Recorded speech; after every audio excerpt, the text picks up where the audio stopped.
مثلث الرعب وسموه بحر الشيطان، لغز كبير جدا محتاج حد يفك شفرته.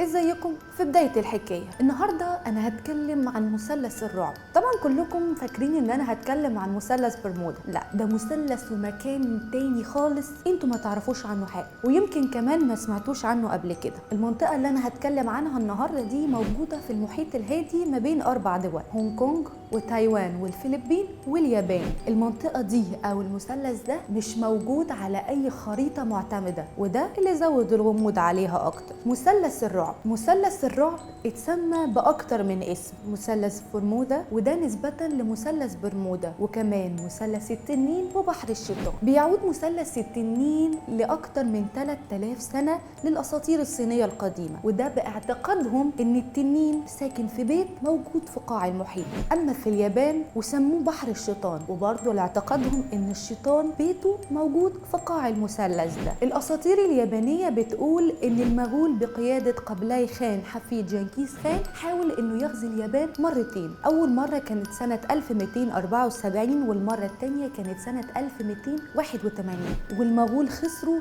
المحاولتين وخسروا كمان معاهم اسطول من السفن و40,000 واحد من طاقم الاسطول. الاساطير بتقول ان كان في اعاصير ودوامات مرعبة جدا حصلت فجأة، وده اللي خلى الاساطيل دي تختفي، واي حاجة بتعدي فوق بحر الشيطان تختفي تماما وما يبقاش ليها اي اثر، وده اللي وقف المغول عن غزو اليابان. والحوادث اللي انا هحكيها لكم دي يمكن هي من اكتر الحوادث الغريبة واللي خلت العلماء يدوروا في الاساطير. اول حادثة حصلت او اغرب حادثة حصلت كانت وقت الحرب ما بين اليابان والفلبين. طيارتين طلعوا وبعد ما عدوا من بحر الشيطان اختفوا تماما وما كانش ليهم اي اثر. وفي سنة 1957 طيارة خاصة بالقوات البحرية الامريكية طلعت من مطار وياك ورايحة على طوكيو. كان الجو مثالي جدا وعادي ما فيهوش اي حاجة، والطيار بعت رسالة وقال انه قرب يوصل، ولكن ولا الطيارة وصلت ولا الطاقم اللي عليها وصل، واختفوا تماما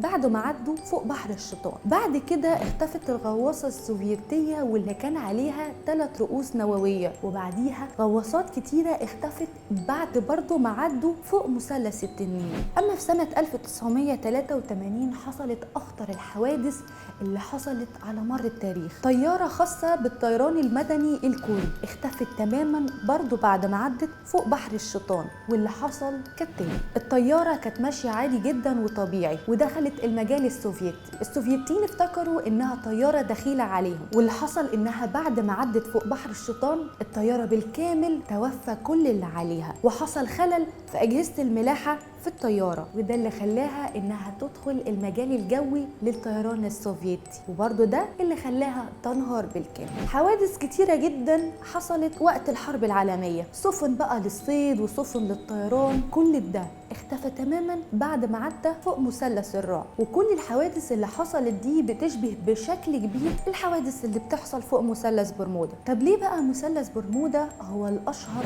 ما بين كل ده؟ وده لان كل الحوادث اللي حصلت في مثلث الرعب مكتوبة باللغة اليابانية الأصلية، ولأنها لغة مش منتشرة كتير، ولأن كمان اليابان بعد ما قالت واتكلمت عن مثلث الرعب كل الحاجات اللي اتكلمت عنها اختفت تماما، وده اللي خلاها مش مشهورة زي مثلث برمودا. عشان يفضل مثلث التنين أو مثلث الرعب أو بحر الشيطان لغز كبير جدا محتاج حد يفك شفرته. وفي النهاية ما تنسوش تعملوا لنا لايك وشير للفيديو وتكتبوا لنا رأيكم في الكومنتات. ما تنسوش تعملوا لنا لايك وفولو صفحتنا على الفيسبوك والانستجرام واليوتيوب.